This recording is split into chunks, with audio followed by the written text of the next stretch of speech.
Well, it's good to see everybody here tonight. I know from the email that Byron sent out yesterday, you're not any more surprised to see me than I am to be up here. So anyway, you got a little bit of fair warning. I don't know if you follow NFL football or not, but this season there's been a rash of quarterback injuries. Uh, Better than half of the quarterbacks in the NFL are not playing at this state of the season or at this part of the season because of injuries they've had that have put them totally out of the game. And what that has done is it's brought in a lot of backup quarterbacks, and some of whom have been very successful. You may have heard the name Brock Purdy, who's the NFL or the quarterback for the San Francisco Giants. Mr. Irrelevant, they called him before the season started, the very last draft pick 2 years ago. Nobody had ever heard his name until the starting quarterback got hurt and went out. And Brock, young fella, gutsy fella, has come in and is now a candidate for most valuable player in the NFL. Now, I don't have that kind of hope, but hopefully I can be like Joe Flacco, who you may remember him. He used to play with the Philadelphia Eagles back several years ago and was brought out of retirement this year to play, I think, for the Cleveland Browns, if I remember right. I'm getting a lot of blank stares here. There's not many NFL fans here. But anyway, Joe's doing okay. He's a good game manager. He's keeping them in the games. And so if I can do that tonight, then I'll consider it a success. I don't want to preach a lesson tonight. I prefer that it be a class arrangement with participation. I think that makes it easier for me. I think it makes it good for all of us. We all get a little bit more out of it, and I can get a little bit of feedback, and we can play off of that. But I also understand that this is not a class that you've had an opportunity to prepare for, so you don't really know the kind of things that we'll be talking about, but just some discussion would be good for me. As I want you to know too, that in Byron's defense, he had, I am told by Byron, that he had arranged for the young man to be here and preach tonight, but he failed to confirm that, and it somehow got lost in the cracks. Now, he also did me a favor, though. He threw this on me yesterday afternoon, but he gave me the book. And it's not a book that you have, and I don't even know if it's a book that the other teachers have or not, the ones that have come here. I couldn't remember whether or not any of the preachers early in the quarter, they're good to remember what I did last week, much less 3 months ago. But if any of them gave an introduction or a background on what this series of studies is about, how they are united, how they all tie together. I think if it was done, it was very briefly. Deidre likes to take notes in class. I do, good just to hear and listen. But she looked back and didn't find that either. So I have Edwin Crozier's book, and the contents of this book are the different seeds that he says are seeds of love and seeds that we need to sow as Christians, sowing the seeds of love. So I thought tonight might be just a good time to take a few minutes of while we're here to give a little bit of background where this series of studies comes from. The chapters in this book are the headings or the topics that are being studied. Sowing patience, sowing kindness, contentment, honor, humility. You may recall that those are the different topics of the lessons that we have had. And if you have not heard of this book, I had not, I would recommend it to you. I think it's a good one. It's in fact the first in a series of several books that he's written. And what he's done, he has taken I guess it's from 1 Corinthians 13 mainly, talking about the different attributes of love and what love is. And he has taken and broken those down in here, and they are in different topics. But he has also written other books, apparently, that go along with that continue on that study in other ways. So his premise is, what do we have to plant? What do we have to plant or sow to grow love? And it's a very simple fact that we have to sow the proper seeds to grow love, and we have to grow love in order to reap what? Eternal life. You know, that's a very, very fundamental premise of Christianity, isn't it? So that's why he's gone through these to show us what those different seeds are. Let me ask somebody, Keith, do you mind to turn over to Galatians 5 and 22 and read just verses 22 and 23? It's a passage that's very familiar to all of us.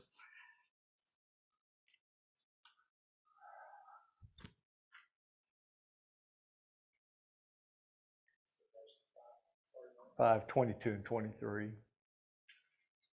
But the fruit of the Spirit is love, joy, peace, patience, kindness, goodness, faithfulness, gentleness, self-control. Against such things there is no law. So we see there that the very first fruit that we need to be concerned about is love. And if you think about it, that's the whole premise upon which Christianity stands. It's the basis of our faith. The importance of love in the life of a Christian cannot be overstated. Now, I know I grew up in an era, and many of you did, when we talked a lot about doctrine, and we talked about obedience, and we talked about things we have to do, and things like that. And I understand that. Doctrine is certainly important. And that a lot of that was in response to the social gospel that we were hearing at the time, that it was all about just love. Didn't matter what you believed, didn't matter what you did, really. It's just if we loved one another and everything like that, everything would be fine. And so we tended to, I think, diminish a little bit the importance of love in Christianity. What is God? What God is love, right? It's very simple, isn't it?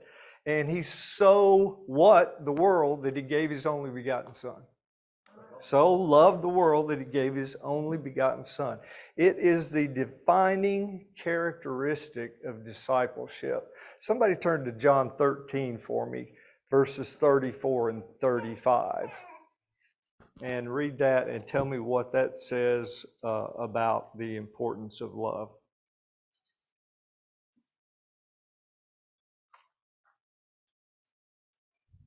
A new commandment I give to you, that you love one another, just as I have loved you. You also are to love one another. By this, all people will know that you are my disciples, if you have love for one another. How do people know we're Christians? How do people know that we're followers of Jesus? Anybody. And loving who? One another. Loving one another. And so that's what the foundation and the premise of Brother Crozier's book is, those two principles. Love is what God is.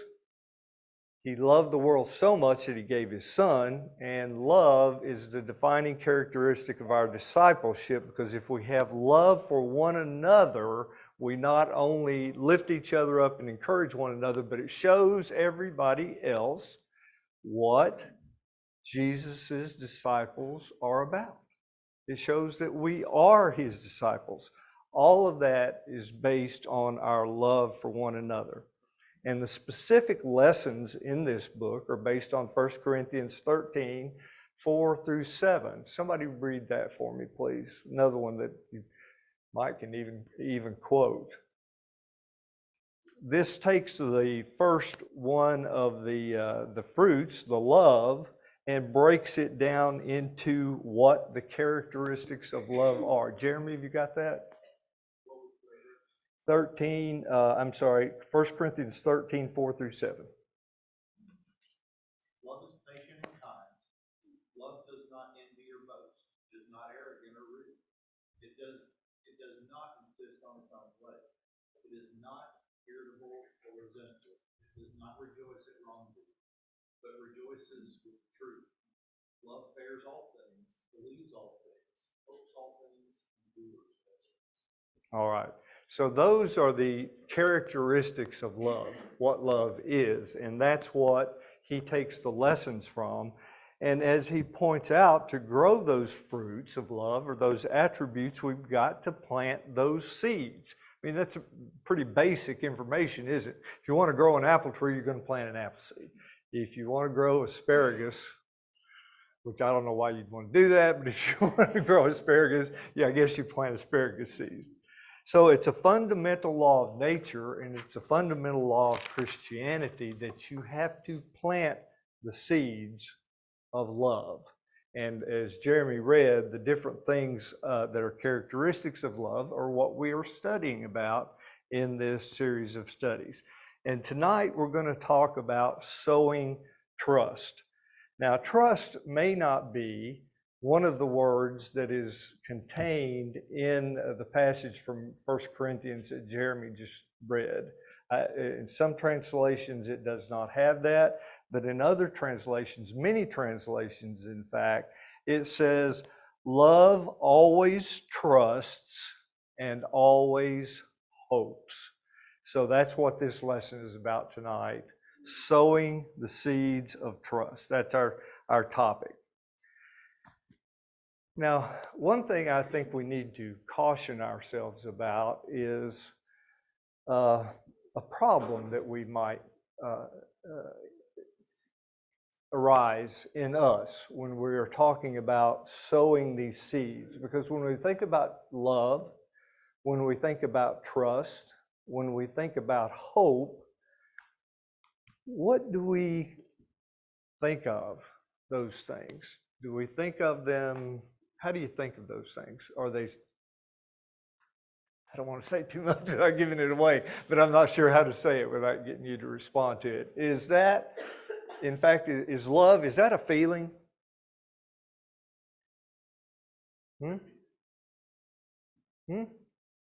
Could be. Okay. What about trust? Is that a feeling? In part. In part. Okay. Explain that. Expound on that just a little bit. Well, like love would start with some sort of feeling that is culminated in actions consistent with that feeling. Trust is the other would be the same way.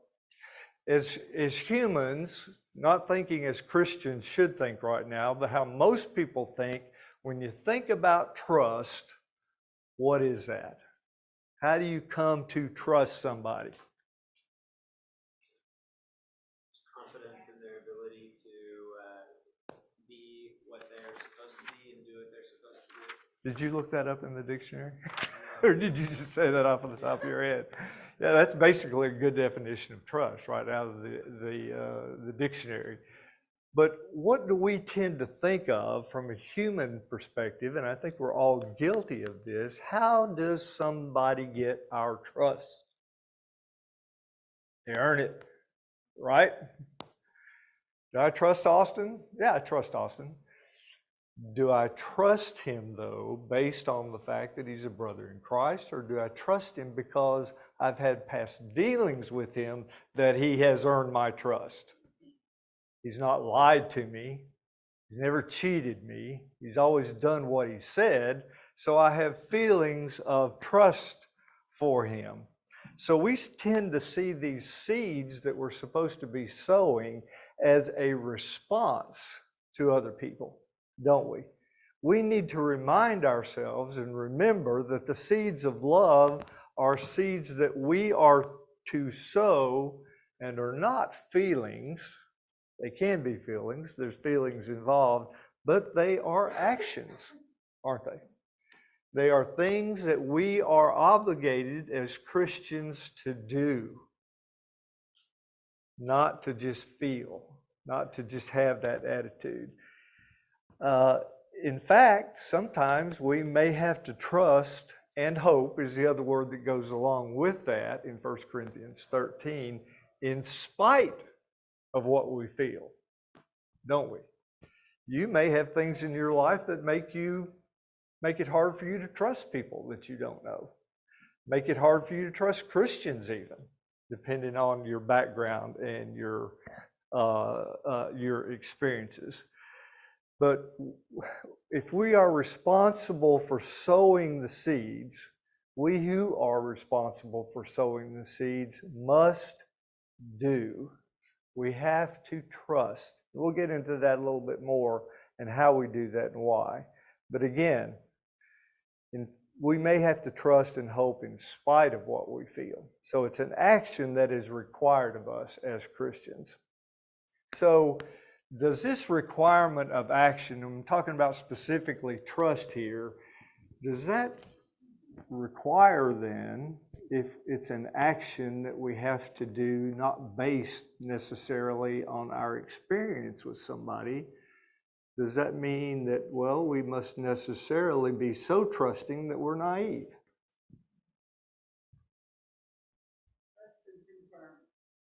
Trust and confirm. Let's see, that sounds like, what is it? Trust and verify. Yeah. No, we're not talking about nuclear weapons here. Trust and confirm. What do you mean by that?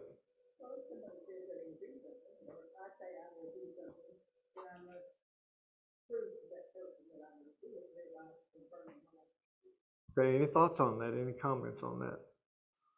Do we have to be naive about trusting? Until we get to know the person. I mean, not naive. Is it a blind trust? Bill?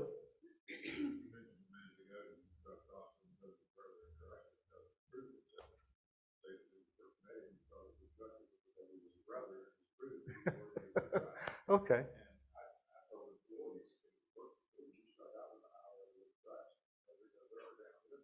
Yeah, okay.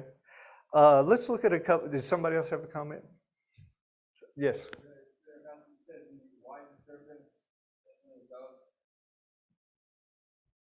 Do you know what the reference is? Try Matthew 10, 14 through 16. Jim, why don't you look that up? And then, let's see, I think somebody look up Matthew 7. I think that's right. Let me see. Matthew 7, 15. And then somebody else get John 2 and 24. You got it, Jim?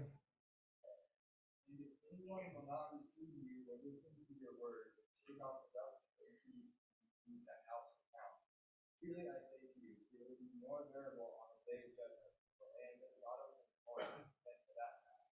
Behold, I am sending you out as sheep in the midst of the field, with blindness and things. Now, who's that talking and who are they talking to? Jesus to the disciples. Jesus to the disciples. And what does he tell them? Be gentle as doves, but wise as... Why? Is he telling them just, I'm sorry. That's right. So the trust that Jesus is talking about directly to his disciples is not a trust that's a naive trust, that everybody's good and everybody's going to be good to you and treat you well. It's a trust that has to be based on wisdom and has to be based on understanding. Did I ask somebody to look at Matthew 7:15, I think? Okay.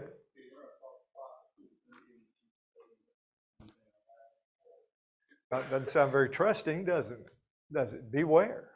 Beware of false prophets that come to you in sheep's clothing. What about, let's see, John 2, and let's see, I think it's 23 and 24.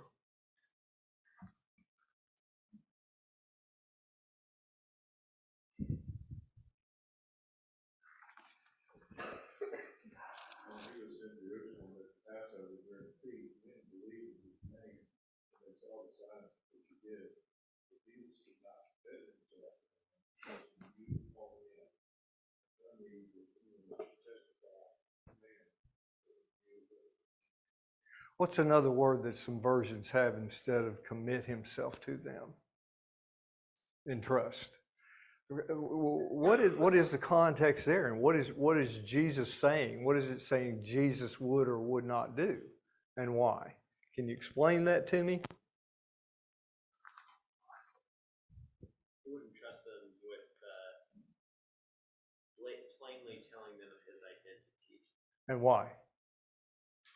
Well, either they weren't ready for it, or their reaction was not at that time was not going to be what was going to meet his goals. In a broader sense, what does the passage say, though, about why he would not do it? It says he would not entrust himself to them because he knew all men. He knows how people are. He knew the hearts of men. Now, unfortunately for us, we don't always have that benefit, do we? So that raises a little bit of a different question. But to answer the question I was asking a few minutes ago about, does it mean that love, the kind of love that we're talking about here, sowing the seeds of trust, to grow trust and to have love, is not naive? Jesus didn't tell his disciples to be naive. He told them to be careful. He told them to beware of wolves, and he told them to beware of false prophets. And he knew men well enough to where he did not entrust everything he had to offer to these people, because he knew there were people that he was dealing with who were not favorable toward him, who did not believe in him, who resented him, who hated him, and wanted to see bad things done to him. He knew all people. He knew the hearts of men. He knew who could be trusted, and he knew who could not. Like I said a minute ago, we don't have that advantage to where we can know. So, do we have to be fearful of trusting?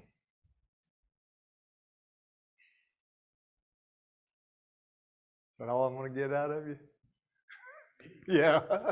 You're back there kind of shaking your head, but not real sure. I'm just thinking about 1 John chapter 4. Okay. For the first couple of verses, that also says, "Beloved, do not believe every spirit, but test the spirit to see whether they are from God," and carries on about false prophets and everything like that. So, Right. going back to the example of, you put me in that example. I rocked up from Africa unknown to anybody and said, "Hey, I'm a brother," and I don't expect anybody to have trusted me to say, "Here's the key to my home. I trust you to go and do whatever." There has to be an element of trust with the proclamation that I made of saying, "Well, I'm a Christian. This is my background. I've heard about you. I've done my research. That's what I'm coming to suss out who you are, just as much as what you need to suss me out."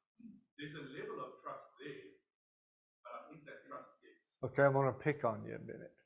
Is there a difference there in you presenting yourself to me or to a congregation like this one as a Christian, as a believer,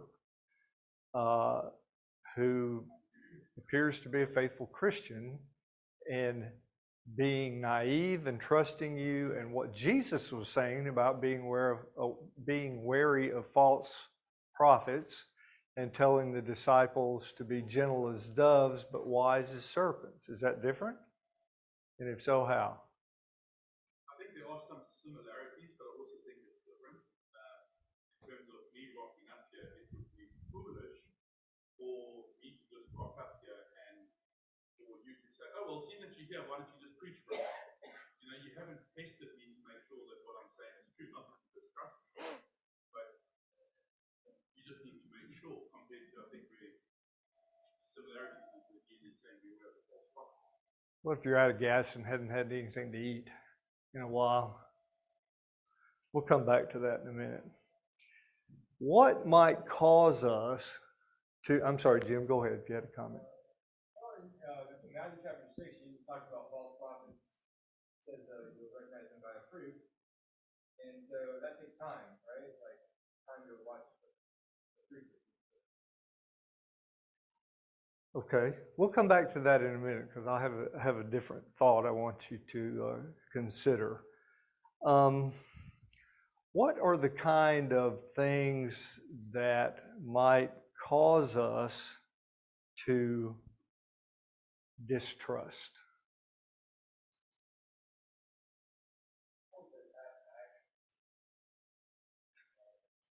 somebody you don't know?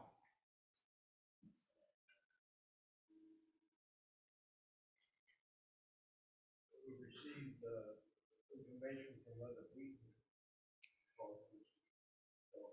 Okay. I'm asking the opposite actually right now. What might cause us to not trust? What might cause us to distrust? When I meet you, Pete, or when I meet you, Keith, what might cause me on that initial interaction to distrust you? Jesse, you had something? I'll come back to you.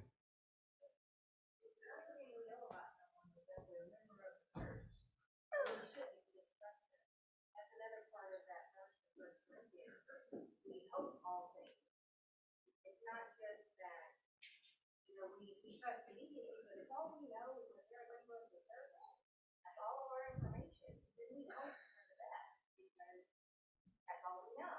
And until proven otherwise, we're going to keep that lie. Hold that thought, David. Especially if you're talking about a total stranger. How they talk to you, especially the words they may be using, you can get a gut feeling a lot of times. I don't know about this person. So that's sort of, it's your gut feeling sometimes, I think. Mike? Paul can put it on the road from that afterwards and then try to form a church and they not believe him and not trust him. Then Barnabas did it and then vouched for him and trusted him. Why didn't they trust Paul? Because of his reputation, right? Earl, I'm going to pick on you. What if David, you didn't know him, and he came to you needing help? What kind of things might you consider, rightfully or wrongfully, I'm not saying you would, but might you consider that would cause you to distrust David? Oh gosh, I'm walking into everything.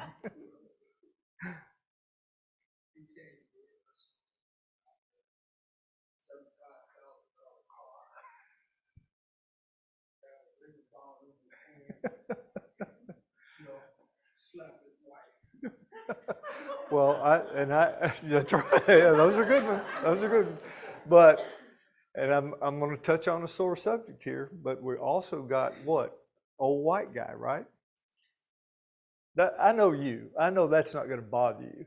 But turn that around. What if it wasn't David and it was you talking to somebody? What might cause somebody not to trust Earl? Right or wrong? Preconceived notions. The way he looks, right? The way he dresses, the way he talks. You've dealt with that. So these are kind of the things that we need to think about. Differences or similarities in appearance, race, nationality. Think about Safe, down in Dalton, what he might have to deal with being trusted by other Christians in the South. Those are good ones, right? Their politics, your language, your accent, our life experiences, positive or negative things we have experienced with different people. But now, go back to Jesse. What should be our default position? In other words, what position do we start from based on the scriptures we've studied? Do what? Trust. That's your start, isn't it? As a Christian, especially when dealing with another Christian. And I think that's what you're getting at, right, Jesse?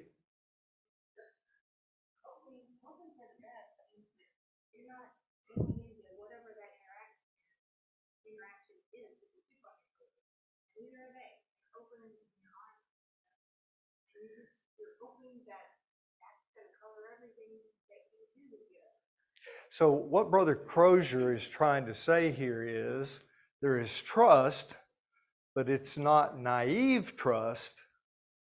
There can be distrust, but it's not, in his words, it's a pretty strong word, there is not paranoid trust.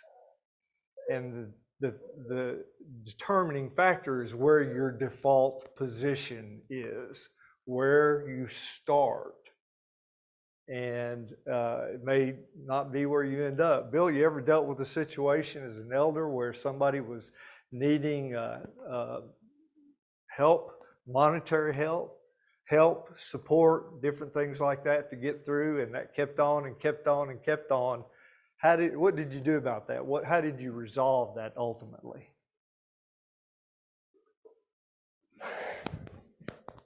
You want me to tell it? Sometimes a congregation, especially if it has elders, has people that are in bad circumstances and they need the help of the church. And the default position is, or should be, you trust that person and provide what they need until you see that it's being abused and misused. Am I stating that plainly? Add anything to that?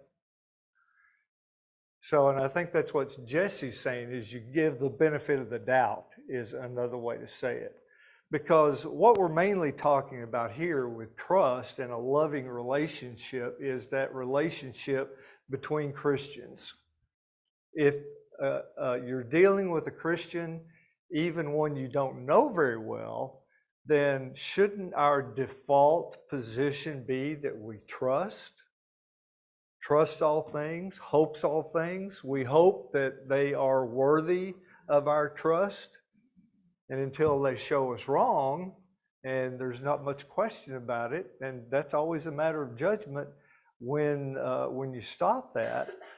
But the default, I'm going to pound on that word a little bit, the starting point for love is trust.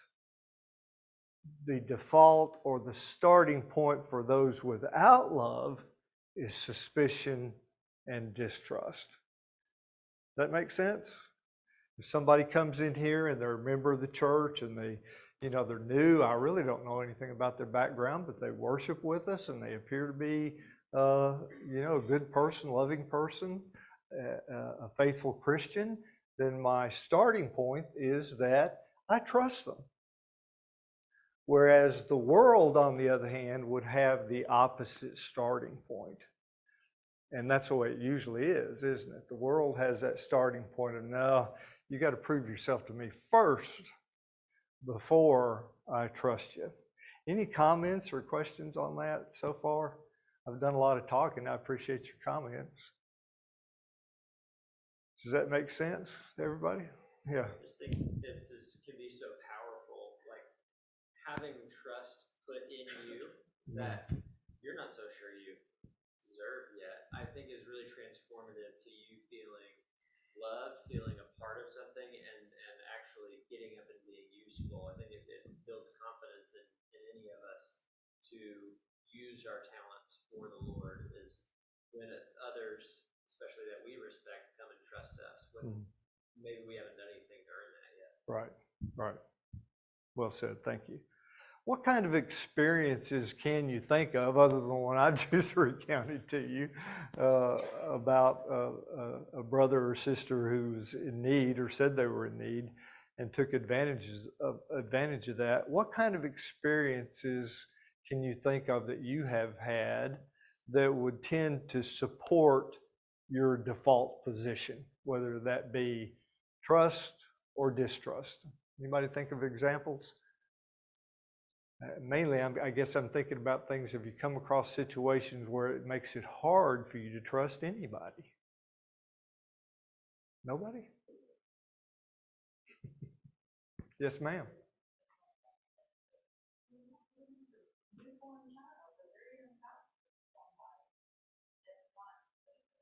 Mm-hmm. Mm-hmm. Okay. Mm-hmm. Mm-hmm. Some fellows in my office defended a case not too long ago where a young mother left her infant child in a daycare, church daycare, and they had an arrangement there where it was just an accident waiting to happen, and it did happen, and a bottle or bucket of some kind of hot water fell onto that baby and scalded it severely. Those are the kind of experiences that make you not trust people, aren't they? Or there may be others that you've dealt with. I think there's different levels that, I'm helping somebody monetarily, it's a great sum of money, and they do me wrong, well, that's on them. But when it comes to my children, leaving them with somebody as you use that example. Mm-hmm. I mean, I think I'm going to be a little more investigative. Bill? You've got a situation here where someone has violated the trust. Big way.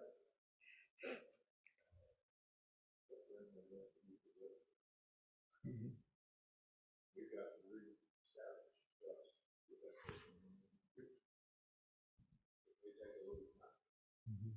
then we have to earn that trust back. But we can't forever distrust that individual.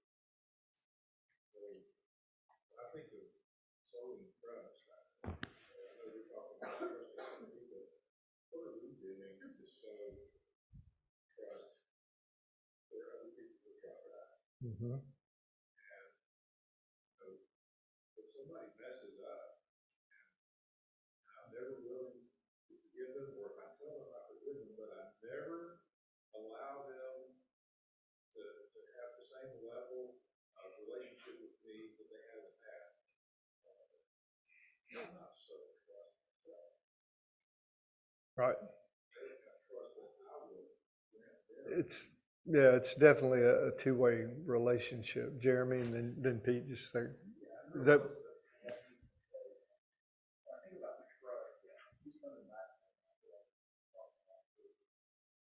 Trust is very much in life.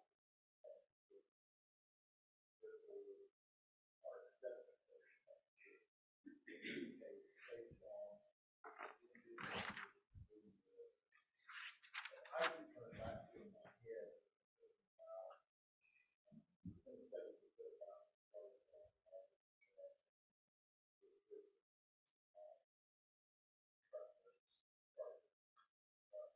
I think that's really part of what we need to continue to highlight with that person.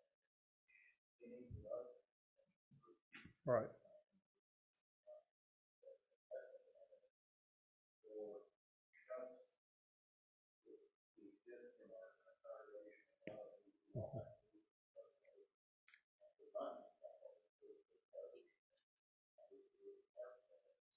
Right, right. And the reason we're concentrating on this is because it does come out of 1 Corinthians there, what love does. Love trusts. And so it's talking about the relationship from that direction as opposed to the other. But those are good points. Go ahead. Okay. I know you get a lot of that with there, but check this out.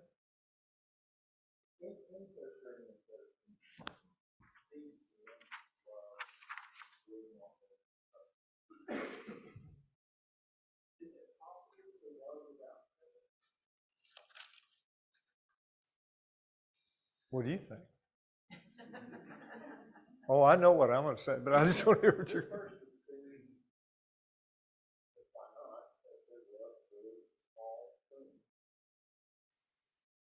But when I think about the world, I'm Christian. When I think about walking down a dark alley, and I'm covered in piercing, wielding a knife, I'm not going to trust them. But I do love their soul, and I would love for them being a savior and reconciled with the situation. God, I love them. That moment, I don't really, I don't have a high level. And I don't think you're required to. I think that's the prime example of naive trust. And that's what I've been trying to get through there. We're not expected to be naive. We're not expected to be foolish, but a requirement of love is to trust. Now, there's a whole lot of things there in just that one sentence, but that doesn't mean that there aren't exceptions or explanations to that, just like what we started out with. You know, there's wolves out there. We don't trust them. We don't use bad judgment. There are false prophets. We don't trust them. In fact, we drive them out, right? And that's usually pretty obvious. So it's not that we are expected to trust naively. We're expected to use good judgment. But I think the point of Brother Crozier's, again, in this is, what point do we start from? You may start from that point of trust, but when you see that guy, it takes you about that long to lose that, right? And that's only good judgment. But you start from a trusting attitude until you have reason not to do that. Let's see, Pete, sorry. I just wonder if some of the things we're talking about and we're different on a personal basis than it is in church, for instance, or a learner. We would put yourself a loss as a person because of the law or anything like this. But if it's the Lord's money, I think we need to be a little bit better stewards about how we handle that. So, and it's the same way about individuals. When someone comes in and you don't know them, they say they're Christians, and they get in the back room and ask questions to see where they stand. Mm-hmm. I just can't help but think about Barney and getting that Andy Taylor, he'd always say, "You got to nip it in the bud." We're showing our age here, Pete. Badly. Yeah, I get the point. And I think all these are right. These are good considerations. But what the idea, of course, is that we have to use wisdom. We have to use good judgment.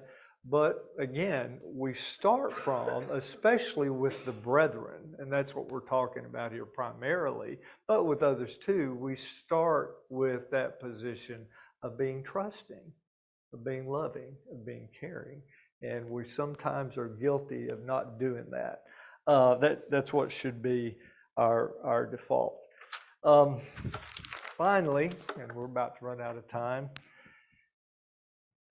there's a problem that we have, a problem that most people have, and I think it's a problem that we have and we need to recognize. And that's how we judge.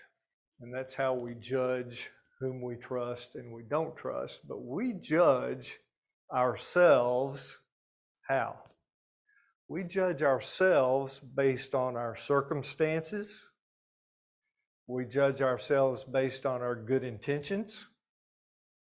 And we judge ourselves based on our situation and our circumstances. But now, how do we judge other people a lot of times?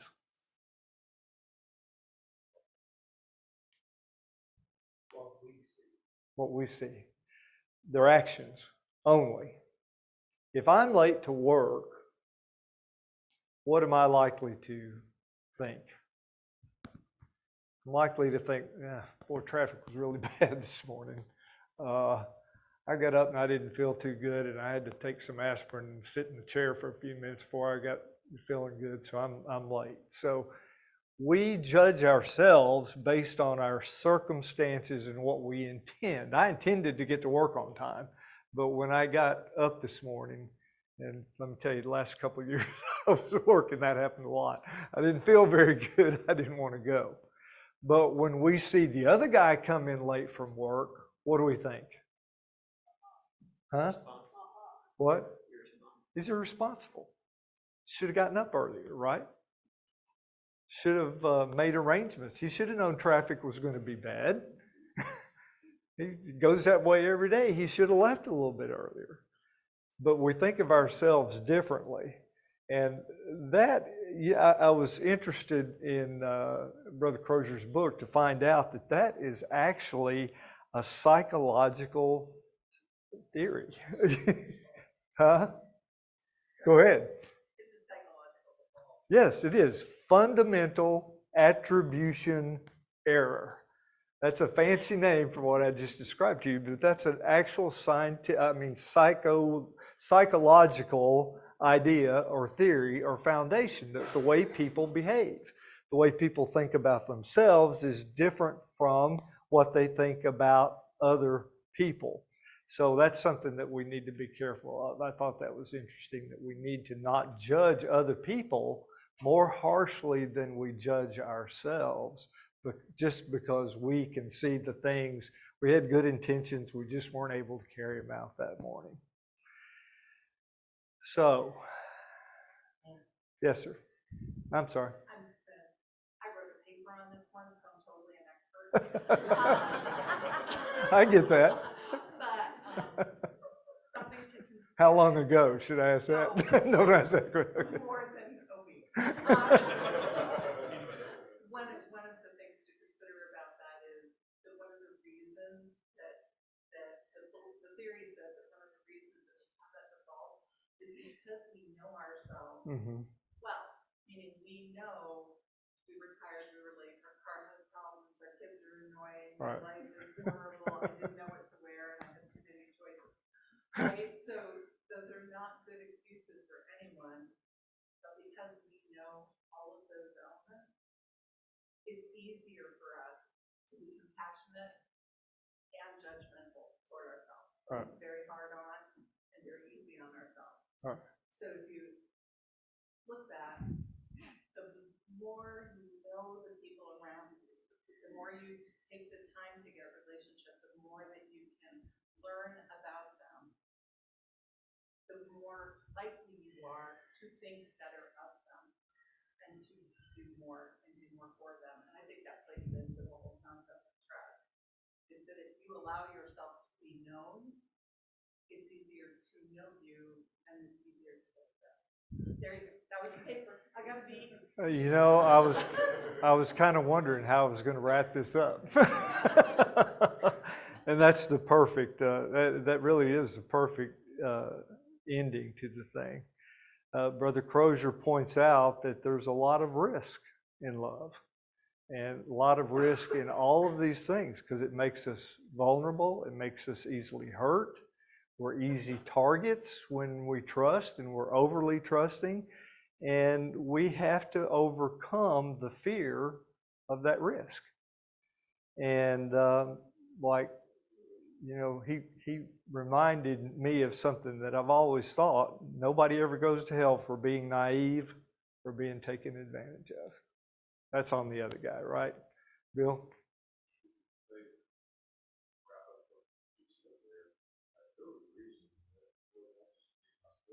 Right.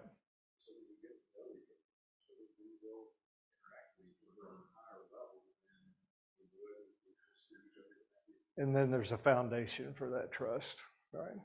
Well, I really appreciate all your comments very much. It's always good to hear everybody else's input. I enjoyed studying this myself, and I hope you got a little bit out of it.